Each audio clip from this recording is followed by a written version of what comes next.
Hello students, welcome back to my YouTube channel अपना commerce point. My name is Ajay Yadav. चलिए students, आज हम start करते हैं इंडियन इकोनॉमिक एंड डेवलपमेंट। ठीक है, क्लास 12 का सेकंड पार्ट ऑफ इकोनॉमिक्स। ठीक है, क्या है? Indian economic development. ठीक है, फर्स्ट चैप्टर आज डिस्कस करेंगे। पहला चैप्टर का नाम क्या है हमारा? Indian economy on the eve of independence. मतलब इंडियन इकोनॉमी उस समय की जब हमारा देश में आजादी की कंडीशन बन रही थी। ठीक है, जब हम आजाद होने वाले तो उस वक्त क्या हमारे इंडिया में चल रहा था, मतलब इकोनॉमी किस तरह से चल रही थी, उसके बारे में हम इस चैप्टर में पढ़ने वाले हैं। तो चलिए स्टूडेंट्स स्टार्ट करते हैं। इसका टॉपिक नंबर 1 इस चैप्टर का वो है basic purpose of British rule. Basic purpose of British rule मतलब जो अंग्रेजों ने हमारे यहाँ पे, जो ब्रिटिशर्स जो हमारे यहाँ शासन करने आए थे, उनका पर्पस क्या था, वो यहाँ पे क्यों आए थे। ठीक है, किस लिए, मतलब वो यहाँ पर हमारे ऊपर अत्याचार कर रहे थे, हमें गुलाम क्यों बना के रखा था, वगैरह वगैरह, जो भी कुछ यहाँ पे उन्होंने कंडीशंस बनाई थी, वो सारी चीजें। पहली चीज तो ये समझ लीजिए कि उस वक्त लगभग जो ब्रिटिशर्स थे, ठीक है, उन्होंने हमारे इकोनॉमिक और पॉलिटिकल कंट्रोल दोनों ही उनके हाथ में था। ठीक है, वही सारे रूल्स रेगुलेशंस बनाते थे हमारे लिए। हमारा अपने ही देश में कोई भी कंट्रोल नहीं था। मतलब कि ना तो हम अपनी मर्जी से कहीं मतलब जा सकते हैं, रह सकते हैं, या कुछ भी अपनी मर्जी से, यहाँ तक कि खेती भी नहीं कर सकते। ठीक है, और अपने ही रिसोर्सेज को हम यूज नहीं कर सकते। अपने ही रिसोर्सेज को यूज करने के लिए हमें गवर्नमेंट से, जो कि ब्रिटिशर्स की थी, उनसे हमें परमिशन लेनी पड़ती थी। आप समझ सकते हैं कि किस तरह की स्थिति उस समय उन लोगों ने बना के रखी थी। चलिए थोड़ा सा इतिहास में जाते हैं, पढ़ते हैं पहले ये सब स्टार्टिंग हुआ कहाँ से था, क्योंकि थोड़ा सा हम नॉलेज देंगे। पूरा हिस्ट्री तो नहीं पढ़ाएंगे आपको यहाँ पर, लेकिन थोड़ी सी एक नॉलेज जरूर देंगे कि ब्रिटिशर जो अंग्रेज वो यहाँ क्यों आए थे। देखिए, जो अंग्रेजों का यहाँ पे आने का मकसद था बिजनेस करना, मतलब व्यापार करने के उद्देश्य से आए थे वो। पहली चीज तो आप ये समझ लीजिए। ठीक है, अब वो आए कब थे? अब वो कब आए थे? वैसे तो वास्को डी गामा सबसे पहले यहाँ पर आया था। ठीक है, उसके बाद जो ब्रिटिशर थे उन्होंने यहाँ पर आके देखा कि भाई यहाँ पे तो काफी अच्छा रिसोर्सेस है, अगर हम यहाँ पे आकर बिजनेस करें तो हमें बहुत मुनाफा होगा। ये सब दिमाग में उन लोगों के उठा। तो उन्होंने क्या किया, जो अपनी पहली मतलब कंपनी थी, ईस्ट इंडिया कंपनी, जो कि 31 दिसंबर 1600 में उन्होंने इंडिया में स्टैब्लिश किया था उसको। ठीक है, लेकिन बाद में उन्होंने कारखाने बनाने धीरे धीरे स्टार्टिंग किए और धीरे धीरे पूरे देश में फैल गए। ठीक है, उस समय जब वो स्टार्टिंग में हमारे देश में आए थे तो उन्होंने सबसे पहले कारखाना सूरत में डाला था। ठीक है, वो कब डाला था? 11 जनवरी 1613 को, मतलब 11 जनवरी 1613 को सूरत में उन्होंने पहला कारखाना बनाया था, जो कि किसके थ्रू ये काम संपन्न किया गया था? विलियम हॉकिंस के थ्रू ये काम किया गया था। वही आया था यहाँ पर और उसी ने यहाँ पर सूरत में अपना कारखाना स्थापित किया था। उसके बाद धीरे धीरे आगरा में, दिल्ली में, सब जगह धीरे धीरे वो फैलते चले गए। ठीक है, अब बात करते हैं कि जब अंग्रेज यहाँ पर नहीं आए थे तो उस वक्त किसका शासन यहाँ पे चल रहा था? उस समय देखिए लगभग पूरे देश में मुगल साम्राज्य था उसमें। ठीक है, और जब अंग्रेज यहाँ पर आए तो सबसे पहले वहां पे उस समय हमारे जो मुगल साम्राज्य जो सम्राट थे वो थे जहांगीर। उनसे उन्होंने परमिशन ली कि क्या हम सूरत में अपना कोई कारखाना वगैरह डालना चाहते हैं, क्या डाल सकते हैं? इससे हमारे इंडियन इकोनॉमी, मतलब उन्होंने कहा कि आपकी इंडियन इकोनॉमी की डेवलपमेंट होगा, यहाँ के लोगों का डेवलपमेंट होगा, देश का ग्रोथ होगा, वगैरह वगैरह, ये सब चीजें उनको समझा दी। उन जहांगीर जी को भी लगा कि भाई सही कह रहे हैं। और उन्होंने ये भी बोला कि हम पुर्तगालियों से ज्यादा मजबूत हैं और हम मतलब देश की सुरक्षा भी करेंगे आपके। इस तरह से उन्होंने सारी चीजें उनको बताई और जहांगीर जी ने उनको परमिशन दे दिया। अब वो परमिशन उन्होंने दिया और उसके बाद तो उन्होंने फिर उसके बाद अपना कारखाना डाला। फिर धीरे धीरे धीरे धीरे होते होते पूरे देश में फैल गया, क्योंकि यहाँ के लोगों को समझ चुके थे कि यहाँ के लोग क्या हैं, अभी भी उनका दिमाग पिछड़ा है। मतलब वो जातिवाद, भेदभाव, छूत अछूत, ये सब चीजें यहाँ पर चलती थी। ठीक है, तो उन्हीं चीजों का लेकर उन्होंने एक दूसरे के बीच में फूट डालना शुरू कर दिया अंग्रेजों ने, और धीरे धीरे फूट डालो और शासन करो की नीति अपनाकर पूरे देश को अपना गुलाम बना दिया। समझ सकते हैं आप? तो फिलहाल हम ज्यादा इतिहास नहीं पढ़ाएंगे आपको। चलिए अब टॉपिक पे आते हैं। आप पढ़ते हैं कि बेसिक पर्पस क्या था यहाँ पे आने का। तो पहला तो मैंने आपको ये बता दिया कि व्यापार करने के लिए वो लगाए थे, बिजनेस करने के लिए यहाँ पर आए थे। अब वो बिजनेस कैसे करेंगे, देखिए पढ़ते हैं। थोड़ा सा आपका टॉपिक क्या है बुक में, उसके रिलेटेड बताएंगे आपको। Indian economy as a feeder economy for the development of British economy. Indian economy को उन्होंने ऐसा मतलब किया कि ब्रिटिशर ने इंडियन इकोनॉमी के में उसको मतलब खत्म करने के, मतलब उसको धीरे धीरे फीडर मतलब धीरे धीरे उसको खा गए।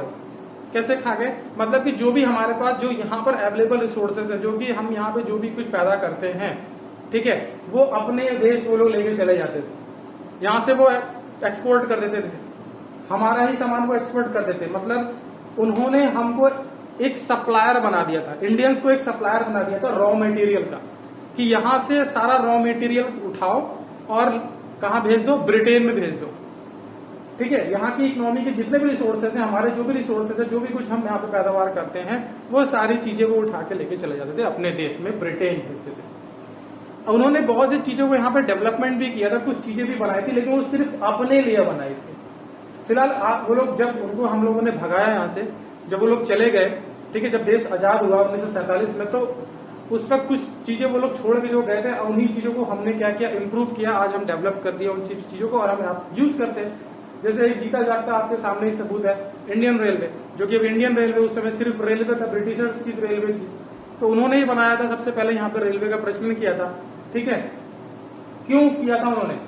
हमारे लिए नहीं किया था, वो इसलिए किया था क्योंकि जो भी यहाँ से माल उठाते थे, वो कच्चा माल, वो क्या करते थे, वो बंदरगाह तक ले जाते थे। ठीक है, ट्रेन के थ्रू ले जाते थे, वहां से जहाज पे लोड करते थे और वो उनके देश में निकल जाता था। वो उन्होंने इसलिए किया था, और खुद ही वो ट्रेन में बैठ के घूमते थे। हम लोगों को नहीं परमिशन था कि हम लोग इंडियंस उस पर अपना कोई यूज कर सकते हैं, नहीं, ऐसा कुछ नहीं था। वो उन्हीं के पर्पज से उन्होंने हर चीज को बनाया था। जो भी कुछ वो उस समय डेवलपमेंट करते थे इकोनॉमी में, वो सिर्फ वो इसलिए करते थे ताकि उससे उनको बेनिफिट मिल सके। इंडियंस को बेनिफिट के बारे में वो ऐसा नहीं सोचते थे। ठीक है, तो उन्होंने क्या किया, Indian economy as a feeder economy for the development of British economy. Indian economy को अब इस तरह से यूज किया जिससे कि ब्रिटिश इकोनॉमी का डेवलपमेंट हो सके। यहाँ के रिसोर्सेज से वो अपने बेनिफिट के बारे में सोचते थे, अपने इंटरेस्ट के बारे में सोचते थे। ठीक है, वही उन्हें, मतलब एक एग्जांपल और भी एक चीज है, उन्होंने ये भी किया था कि पहले हम लोग फूड क्रॉप्स का प्रोडक्शन करते थे। फूड क्रॉप्स मतलब दाल, चावल, गेहूं, चना, ये सब चीजें हम बोते थे और उसको खाते थे, मतलब अपने कंजप्शन के पर्पज के लिए हम उसको प्रोड्यूस करते थे। इन लोगों ने आके हम लोगों को लालच दिया, बोला कि आप ये सब चीजों में, गेहूं, चावल, ये सबसे अच्छा तो हम आपको बताते हैं कि आप जूट की खेती कीजिए, कॉटन की खेती कीजिए, इंडिगो की खेती कीजिए। मतलब कैश क्रॉप की तरफ डाइवर्ट कर दिया। ठीक है, इंडियंस क्या करते थे, पहले फूड क्रॉप का प्रोडक्शन करते थे, उसके बाद उन्होंने डाइवर्ट कर दिया उनको कहां पर, कैश क्रॉप में। किसने? ब्रिटिशर्स ने, ताकि उनको तो वही चाहिए था। ठीक है, क्योंकि वो जानते थे कि यहाँ पर कपास, ये सब चीजों का प्रोडक्शन बहुत अच्छा हो सकता है, इन लोगों को डाइवर्ट कर दो। इनको थोड़ा सा लालच दे दिया कि आप जो प्रोडक्शन अभी गेहूं, ये सब चीजों में कर रहे हो, उससे ज्यादा बेनिफिट आपको इसमें होगा, हम इसमें ज्यादा पैसा आपको देंगे थोड़ा। तो लग गए सब लोग दूसरे प्रोडक्शन में। कहां से डाइवर्ट हुए? फूड क्रॉप से कैश क्रॉप की तरफ। अब वो सारा का सारा जो भी प्रोडक्शन होता था, वो अपना वो खरीद लेते थे ब्रिटिशर्स और उठा के कहां भेज देते थे? अपने देश ब्रिटेन में। और यहां पर अंग्रेजों ने ये भी कर रखा था डी इंडस्ट्रियलाइजेशन, मतलब कि वो कभी नहीं चाहते थे कि हिंदुस्तान में कोई इंडस्ट्री बने। वो सिर्फ ये चाहते थे कि यहाँ के लोग सिर्फ खेती करें, और वो भी उस टाइप की खेती करें जो वो खुद चाहते। इंडस्ट्री का डेवलपमेंट वो कभी नहीं करना चाहते थे। ठीक है, आगे gain economic profit and political control. उन्होंने वही इकोनॉमिक प्रॉफिट मतलब कि यहां से जो भी रॉ मटेरियल वो ले जाते हैं, उनको एक तरह से चीपर रेट पे ही पड़ता था। ठीक है, और उसी रॉ मटेरियल से वो क्या करते थे, फिनिश गुड्स में प्रोडक्शन, मतलब फिनिश गुड्स में उसको कन्वर्ट कर देते थे ब्रिटेन में ले जाके, और फिर उसको यहाँ पर एक्सपोर्ट कर देते थे। ब्रिटेन से मतलब यहाँ आता था, इंडिया में आता था, और यहाँ के लोगों को आदत डाल दी गई थी कि आप ब्रिटेन की ही चीजों का इस्तेमाल करिए। और क्योंकि सिंपल सी बात है कि जब इंडिया में कोई इंडस्ट्री होगी ही नहीं, तो फिनिश गुड्स का तो प्रोडक्शन हो ही नहीं पाएगा, सिर्फ रॉ मटेरियल का ही प्रोडक्शन होगा। फिनिश गुड्स का प्रोडक्शन, उसी रॉ मटेरियल से फिनिश गुड्स बनता था ब्रिटेन में, और वो फिर यहां पर आता था इंडिया में, और फिर इंडियंस उसको खरीदते थे, वो भी हाई रेट पे। ठीक है, वो सस्ता नहीं मिलता था। तो वही इकोनॉमिक प्रॉफिट वो करते थे यहां से। और पॉलिटिकल कंट्रोल पूरा उनके हाथ में था, वही सारे रूल रेगुलेशन बनाते थे, क्योंकि उन्हीं की सरकार थी। सिंपल सी बात है। नेक्स्ट टॉपिक है यहाँ पे low level of economic development under colonial rule. Low level of economic development under colonial rule, मतलब जो इकोनॉमिक का डेवलपमेंट है वो बहुत ही धीरे धीरे कछुए की चाल से हो रहा था, बहुत स्लो हो रहा था, ये ना के बराबर हो रहा था कॉलोनियल रूल में। अब ये कॉलोनियल रूल क्या होता है? कॉलोनियल रूल का मतलब होता है कि उसमें एक कॉलोनी होता है और एक रूलर होता है, मतलब एक शासन करता है और एक के ऊपर शासन हो रहा होता है। इस तरह की चीज को कहते हैं कॉलोनियल रूल है वहां पर। ठीक है, वहां पे समझ गए आप, क्योंकि वहां पे गुलाम कौन था, इंडियंस, और शासन कौन कर रहा था उनके ऊपर, ब्रिटिशर्स। तो वो कॉलोनियल रूल है कि हम किसके गुलाम है, ब्रिटिशर्स के गुलाम है, तो उस तरह हमारे ऊपर रूल था उनका, ठीक है, ये शासन चल रहा था उनका। तो उस वक्त जो हमारा इकोनॉमिक डेवलपमेंट था वो बहुत ही लो लेवल का हो रहा था। देखिए उसको भी डिस्कस करते हैं। सबसे पहले ये पढ़ते हैं कि जो ब्रिटिशर्स हमारे इंडिया में आने से पहले हम किस तरह की इकोनॉमी थी, हम किस तरह से रहते थे। जब ब्रिटिशर्स हम इंडिया में नहीं आए थे तो इंडियंस किस तरह से सर्वाइव करते थे, मतलब कैसे रहते थे, ये सारी चीजें पढ़ते हैं। देखिए हमारी जो इकोनॉमी थी उस वक्त प्रॉस्पेरस इकोनॉमी, मतलब हम लोग जो भी कुछ बनाते थे इंडिपेंडेंटली रहते थे, हमें किसी से ना तो कोई इंपोर्ट एक्सपोर्ट ये वगैरह वगैरह कुछ नहीं करना था। हम आराम से अपनी इकोनॉमी को अपने हिसाब से हैंडल करके चल रहे थे।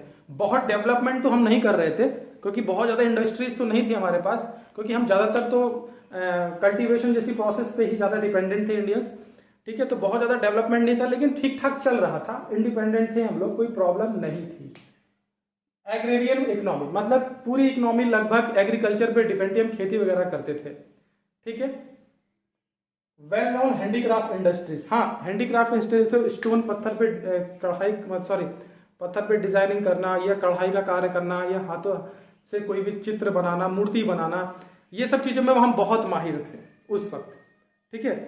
अब देखिए बाद में क्या हुआ, जब ब्रिटिशर्स आए, ब्रिटिश रूल आया, तो क्या हुआ, economy policies pursued by the colonial government, ठीक है, जिसको हम ब्रिटिश गवर्नमेंट कहते हैं इन इंडिया। अब इन्होंने सारी इकोनॉमिक पॉलिसीज को परस्यूट कर लिया। अब भाई इन्होंने अपने हिसाब से हर चीज चलाना शुरू कर दिया। इन्होंने बोला, अब तो धीरे धीरे इन्होंने अपनी सारी यहाँ पे फैक्ट्रीज डाल ली थी, ठीक है। अब ये पूरी तरह से इंडिया में फैल चुके थे, अब इन्हीं का व्यापार चल रहा था। फिर इन्होंने जो भी रूल्स रेगुलेशन थे सब इनके हाथ में थे, पॉलिटिकल कंट्रोल और इकोनॉमिक दोनों कंट्रोल इनके हाथ में आ चुका था, ठीक है। ये लोगों पर तो शासन तो कर ही रहे थे, और मतलब शासन तो मतलब एक आम बात है, उनके ऊपर अत्याचार भी इनका बहुत ज्यादा बढ़ गया था, ठीक है। मतलब कि उन लोगों से काम भी करवाते थे, उसके बदले में उनको रिम्यूनरेशन भी उतना अच्छा नहीं देते थे, बहुत कम देते थे, इतना देते थे जितने में वो सिर्फ जी सके, सरवाइव कर सके, ज्यादा डेवलपमेंट की बातें ना सोचें, क्योंकि उनको पता था कि इंडियंस अगर ज्यादा डेवलप करने लग जाएंगे तो उनके लिए प्रॉब्लम हो सकती है। तो इसलिए वो उनको इतना ही रिम्यूनरेशन देते थे या नहीं भी देते थे, ठीक है। आगे इसमें लिखा हुआ है, they transform the country into supplier of raw material and consumer of finish industries product from Britain. मैंने आपको ऑलरेडी बताया था कि इन्होंने क्या करा था, इकोनॉमिक जो इंडियन इकोनॉमी थी, जो यहाँ के लोग थे, उन लोगों को इस तरह से बना दिया था लालच देकर कि आप सिर्फ कैश क्रॉप का ही प्रोडक्शन करिए, फूड क्रॉप का प्रोडक्शन बंद करिए, मतलब गेहूं चावल चना खाने पीने दाल ये सब चीजों का प्रोडक्शन नहीं करेंगे। आप सिर्फ क्या करेंगे, जूट, कॉटन, इंडिगो, ये सारी चीजें लगभग करेंगे जिनसे जो ब्रिटिशर्स को चाहिए, और ब्रिटिशर्स उनके बदले में थोड़ा सा उनको प्रॉफिट दे देते थे, ज्यादा उनको लालच दे देते थे, ठीक है।